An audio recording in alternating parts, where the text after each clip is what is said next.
Pasta 8. 8. Minha irmã, o vaso de planta. Carter. A viagem de volta não foi divertida. Walt e eu nos seguramos no barco enquanto nossos dentes batiam e nossos olhos chacoalhavam. A névoa mágica estava cor de sangue. Vozes fantasmagóricas sussurravam, raivosas, como se tivessem decidido se rebelar e saquear o mundo etéreo. Antes do que eu esperava, Freak saiu do Duat. Estávamos acima das docas de New Jersey, o barco deixando um rastro de vapor enquanto Freak seguia em frente, cansado. Ao longe, o horizonte de Manhattan brilhava dourado ao sol nascente. Walt e eu não havíamos falado durante a viagem. O Duat costuma desestimular conversas. Agora ele me olhava com um ar culpado. Eu devo algumas explicações, disse. Não posso fingir que não fiquei curioso. À medida que a doença de Walt progredia, ele se tornava cada vez mais misterioso. Eu me perguntava sobre o que ele havia conversado com Todd. Mas esse assunto não era da minha conta. Depois que Sadie descobriu meu nome secreto na primavera passada e ganhou um passeio gratuito por meus pensamentos mais íntimos, eu passei a respeitar mais a privacidade das pessoas. Walt, é a sua vida pessoal, falei. Se não quiser falar... Mas não é só pessoal. Você precisa saber o que está acontecendo. Eu não vou existir por muito mais tempo. Olhei para o porto, para a estátua da liberdade abaixo de nós. Fazia meses que eu descobrira que o Walt estava morrendo. Nunca consegui aceitar direito. Lembrei-me do que Apophis dissera no Museu de Dallas. O Walt não viveria o bastante para ver o fim do mundo. Tem certeza? Perguntei. Não tem algum jeito? Anubis tem certeza, ele respondeu. Tenho até o pôr do sol de amanhã, no máximo. Eu não queria ouvir outro prazo impossível. Até o pôr do sol de hoje, tínhamos que salvar o fantasma de um mago do mal. Até o do dia seguinte, o Walt morreria. E no outro, se tivéssemos muita sorte, poderíamos esperar pelo dia do juízo final. Jamais gostei de ser barrado. Sempre que eu sentia que algo era impossível, normalmente tentava mais ainda, por pura teimosia. Mas, àquela altura, eu tinha a impressão de que Apophis estava se divertindo bastante à minha custa. Ah, você não desiste? Ele parecia estar perguntando. E agora? E se lhe dermos mais algumas tarefas impossíveis? Vai desistir agora? Eu senti a raiva formar um nó tenso em minhas entranhas. Chutei a lateral do barco e quase quebrei o pé. Walt piscou. Carter, Não diga que está tudo bem, explodi. Não está tudo bem. Eu não estava bravo com ele. Estava bravo com a injustiça dessa maldição idiota e por eu deixar na mão as pessoas que contavam comigo. Meus pais haviam morrido para que eu e Sadie tivéssemos uma chance de salvar o mundo. E ela estava quase indo pelo ralo. Em Dallas, dezenas de bons magos haviam morrido porque tentaram me ajudar. Agora estávamos prestes a perder o Walt. Claro, ele era importante para Sadie, mas eu também dependia dele. Walt era meu tenente extra-oficial na casa do Brooklyn. Os outros o escutavam. Ele era uma presença serena em todas as crises, o voto decisivo em todos os debates. Eu podia confiar qualquer segredo a ele, inclusive a produção da estatueta de execração de Apophis, algo que eu não pude contar a meu tio. Se o Walt morresse... Eu não vou deixar isso acontecer, falei. Eu me nego. Pensamentos malucos passaram pela minha cabeça. Talvez Anubis estivesse mentindo para Walt sobre a morte iminente dele, tentando afastá-lo de Sadie. Certo, é improvável. Sadie não era um grande prêmio. Sadie, eu disse isso mesmo. Eu só queria conferir se você ainda estava prestando atenção. Talvez Walt pudesse contrariar as previsões. Pessoas sobreviviam milagrosamente ao câncer. Por que não a maldições ancestrais? Talvez pudéssemos colocá-lo em animação suspensa, como Iskandar havia feito com Zia, até encontrarmos um antídoto. Certo, a família dele passara séculos sem sucesso em busca de uma cura. Jas, nossa melhor curadora, havia tentado de tudo sem nenhum resultado. Mas talvez estivéssemos nos esquecendo de algo. Carter, Walt disse. Pode me deixar terminar? Temos que bolar planos. Como você consegue estar tão calmo? Perguntei. Walt tocou seu colar Shen, idêntico ao que ele dera a Sadie. Eu sei da maldição há anos. Não vou deixar que isso me impeça de fazer o que é necessário. De um jeito ou de outro, eu vou ajudar você a derrotar Apophis. Como? Perguntei. Você acabou de dizer... Anubis tem uma ideia. Ele tem me ajudado a entender meus poderes. Quer dizer... Olhei para as mãos de Walt. Várias vezes eu o vira transformar objetos em cinzas só de tocar neles, como fizera com aquela criosfinge em Dallas. O poder não vinha de nenhum de seus itens mágicos. Ninguém entendia isso, e à medida que a doença de Walt progredia, ele parecia cada vez menos capaz de controlá-lo, o que me fazia pensar 2 vezes antes de apertar a mão dele. Walt flexionou os dedos. Anubis acha que entende por que possuo essa habilidade. E tem mais. Ele acha que pode haver um jeito de prolongar minha vida. A notícia era tão boa que eu dei uma risada ansiosa. Por que você não falou? Ele pode curar você? Não, não é uma cura. E é arriscado. Nunca foi feito antes. Era sobre isso que você estava conversando com Totti? Walt assentiu. Mesmo que o plano de Anubis dê certo, pode haver efeitos colaterais. Ele baixou a voz. Sadie pode não gostar. Infelizmente, eu tinha uma imaginação fértil.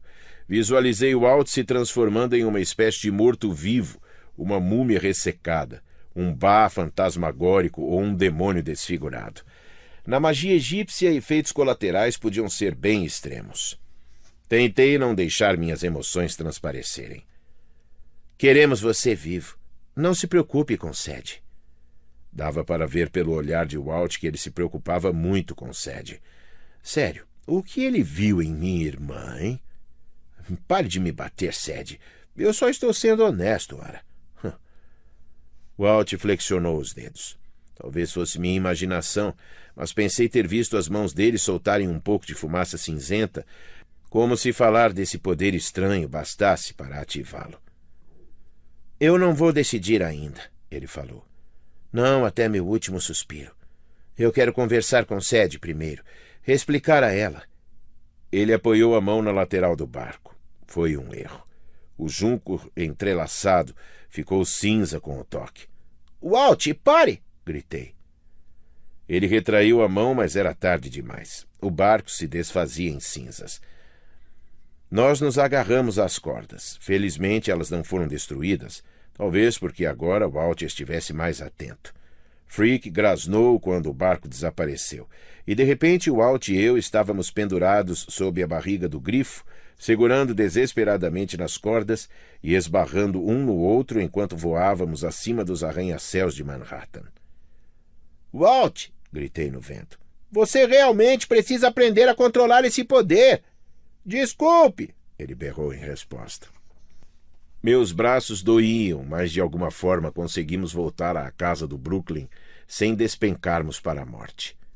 Freak nos deixou no telhado onde Bastet esperava, boquiaberta. Por que vocês estavam balançando nas cordas? Ela perguntou.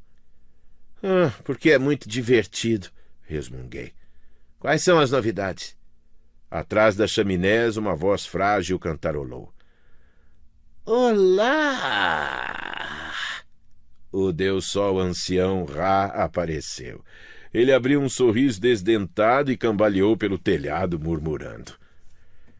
Doninhas, biscoito, biscoito, biscoito. Enfiou as mãos por baixo da tanga egípcia e jogou farelos de biscoito para cima como se fossem confete. E sim, foi tão nojento quanto parece. Bastet dobrou os braços e as lâminas surgiram em suas mãos. Devia ser um reflexo involuntário, mas ela parecia tentada a usá-las em alguém, qualquer um. Relutante, voltou a guardar as lâminas nas mangas. As novidades? Ela disse. Estou de babá, graças a seu tio Amós, que me pediu um favor. E o Shabbat de Sadie espera por vocês lá embaixo. Vamos? Explicar Sadie e seu Shabbat exigiria um registro à parte. Minha irmã não tinha talento para produzir estátuas mágicas. Isso não a impedia de tentar. Ela teve a ideia de jirico de que poderia criar o Shabbat perfeito para ser seu avatar, falar com a voz dela e fazer todas as suas obrigações, como um robô operado por controle remoto. Todas as tentativas anteriores haviam explodido ou surtado, aterrorizando Khufu e os iniciados. Na semana anterior, ela havia criado uma garrafa térmica mágica com olhos redondos que levitava pela sala, gritando "Exterminar! Exterminar!", até me acertar na cabeça. O Shabbat mais recente era Sadie Júnior, o pesadelo dos jardineiros. Sem grandes dotes artísticos, Sadie havia criado uma figura vagamente humana a partir de vasos vermelhos de cerâmica, unidos com magia, barbante e fita adesiva. O rosto era um vaso de cabeça para baixo com uma carinha sorridente desenhada com canetinha preta. Até que, enfim, a criatura de vasos esperava em seu quarto quando Walt e eu entramos. Sua boca não se movia, mas a voz de Sadie ecoava de dentro do vaso o rosto, como se ela estivesse presa no Shabbat. Pensar nisso me deixou feliz. "Pare de sorrir", ela ordenou. "Estou vendo você, Carter. Oi, Walt." O monstro de vasos fez ruídos agudos de atrito ao endireitar a postura. Um braço desajeitado se ergueu e tentou arrumar os cabelos inexistentes. Típico de Sadie ficar acanhada perto dos garotos, mesmo quando feita de vasos e fita adesiva. Contamos as novidades. Sadie nos falou do ataque iminente contra o primeiro gnomo previsto para o amanhecer do equinócio e da aliança entre Apophis e as forças de Sarah Jacob. Notícias maravilhosas. Fantástico. E eu contei a Sadie nossa visita a Tote.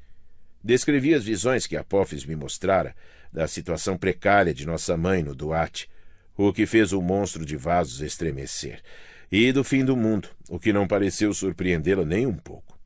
Não falei para ela sobre a oferta de Apophis de me poupar se eu entregasse Ra. Não me sentia à vontade em conversar sobre isso com Ra logo atrás da porta, cantando músicas sobre biscoitos. Mas contei a ela sobre Setine, o fantasma maligno, cujo julgamento começaria ao pôr do sol no salão do julgamento. "Tio Vini", Sadie disse. "Como?" perguntei. "O rosto que falou comigo no Museu de Dallas", ela explicou. "Era o próprio Setine, obviamente. Falou que íamos precisar da ajuda dele para entender o feitiço de execração da sombra. Disse que teríamos de mexer uns pauzinhos e libertá-lo antes do pôr do sol de hoje. Ele se referia ao julgamento. Vamos ter que convencer meu pai a libertá-lo."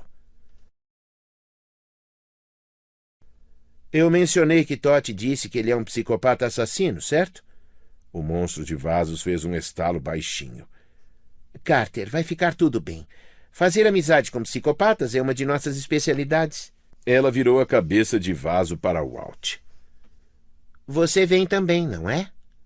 O tom dela tinha uma nota de reprovação, como se ela ainda estivesse chateada porque Walt não tinha ido ao baile blackout em massa na escola. "Vou", ele prometeu. "Estou bem." Walt me lançou um olhar de advertência, mas eu não ia desmenti-lo.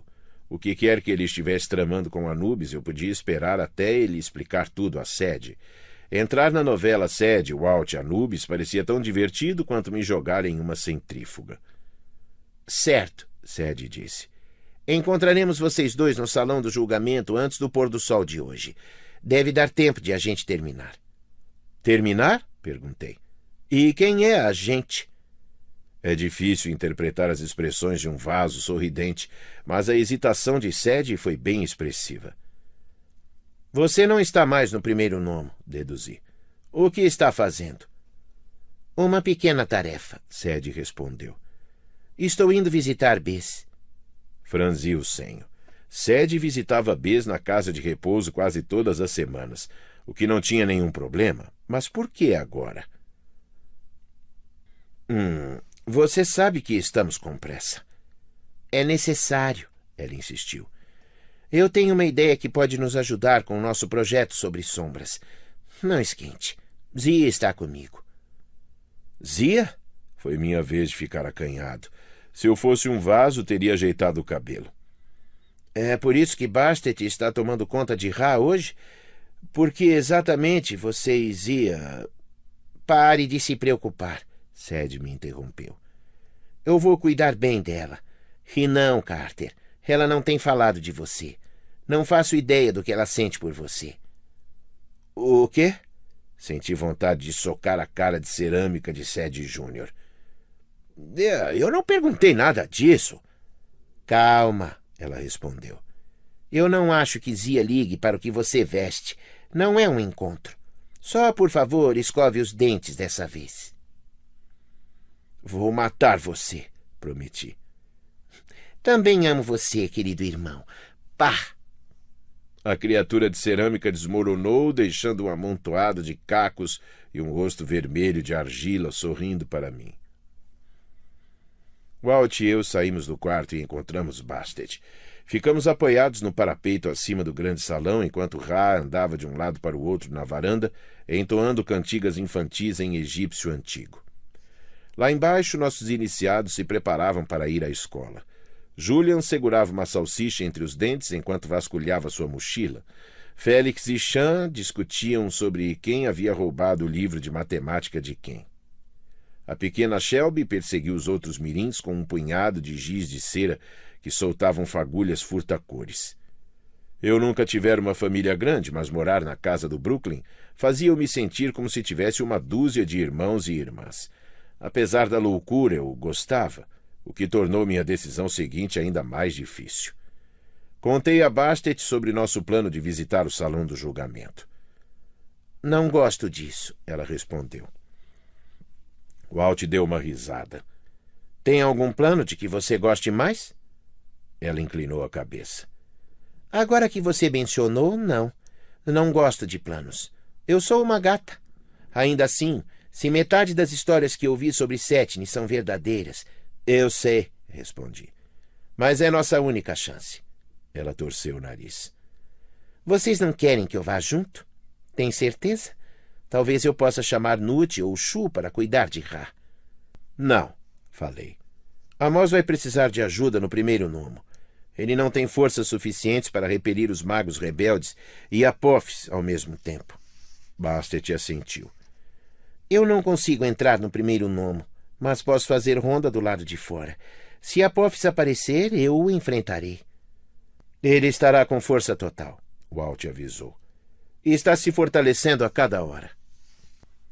Ela ergueu o queixo desafiante. Já lutei com ele antes, Walt Stone. Eu o conheço melhor do que ninguém. Além do mais, eu devo isso à família de Carter. E a Lord Ra. Gatinha! Ra apareceu atrás de nós, afagou a cabeça de Bastet e se afastou. Miau! Miau, miau! Vendo-o se afastar saltitante, senti vontade de gritar e arremessar algo. Havíamos arriscado tudo para reviver o velho Deus Sol, na esperança de obter um faraó divino que pudesse enfrentar Apophis de igual para igual. Em vez disso, tínhamos um debochador careca e enrugado vestindo tanga. Entreguem-me Ra, Apophis havia exigido. Eu sei que você o odeia. Tentei afastar o pensamento, mas não conseguia apagar a imagem da ilha no mar de caos, um paraíso particular onde as pessoas que eu amava estariam seguras. Eu sabia que era mentira.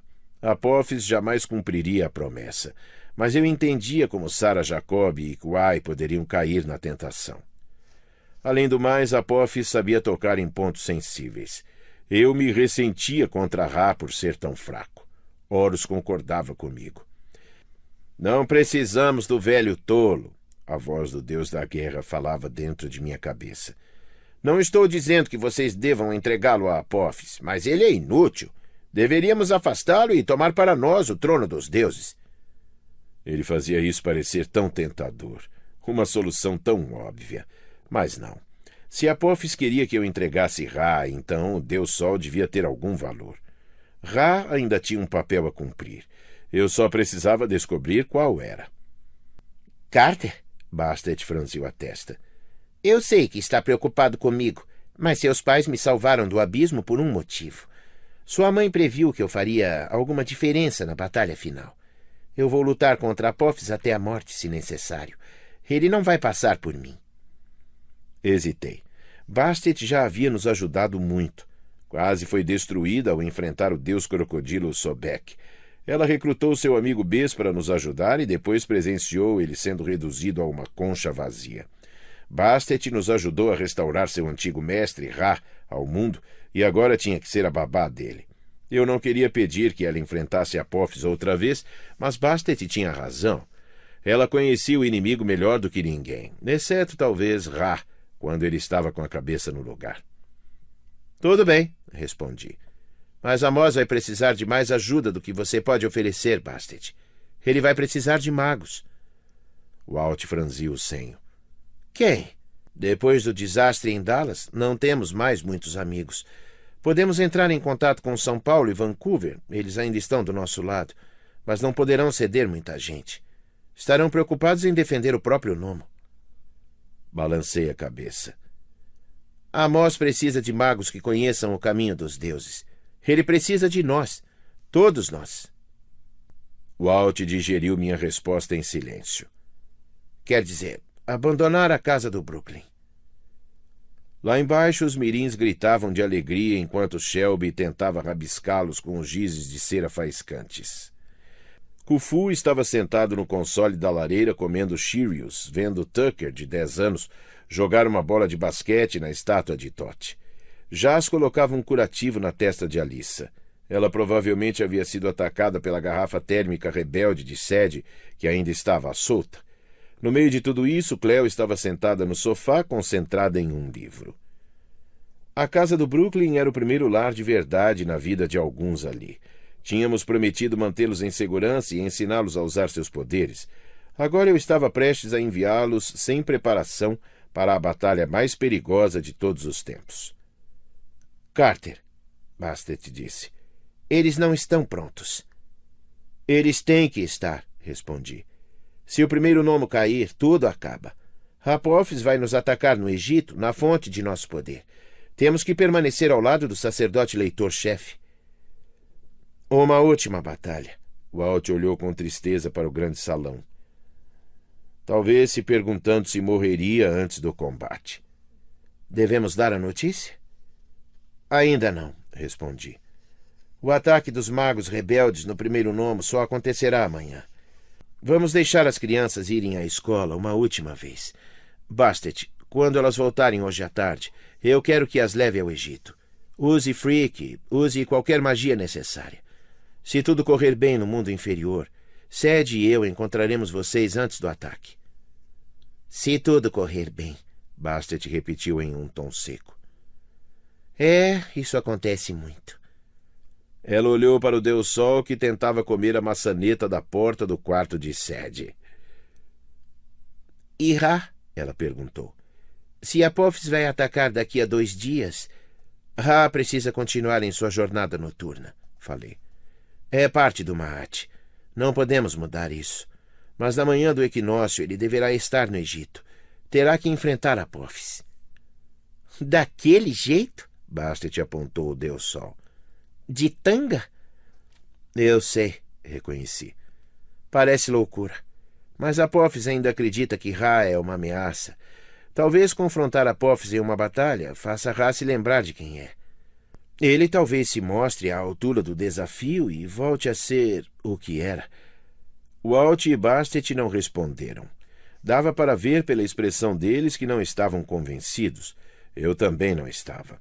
Ra mastigava a maçaneta com uma fúria assassina, mas eu não acreditava que ele seria muito útil contra o Lorde do Caos. Mesmo assim, dava uma boa sensação ter um plano.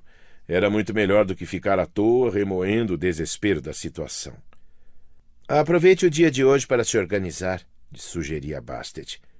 Reúna os pergaminhos, amuletos, armas mais valiosas, tudo o que pudermos usar para ajudar o primeiro gnomo.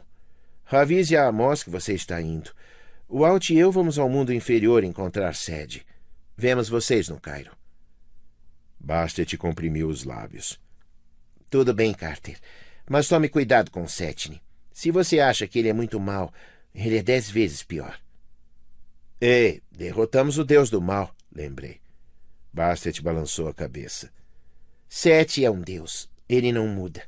Mesmo sendo um deus do caos, pode-se prever mais ou menos como ele vai agir. Setne, por outro lado, ele tem tanto poder quanto imprevisibilidade humana. Não confie nele. Prometa. Isso é fácil. Prometo. Walt cruzou os braços. Então como vamos chegar ao mundo inferior? Os portais não são confiáveis. Vamos deixar Freak aqui. O barco foi destruído. Estou pensando em outro barco, respondi, tentando acreditar que essa era uma boa ideia. Vou invocar um velho amigo.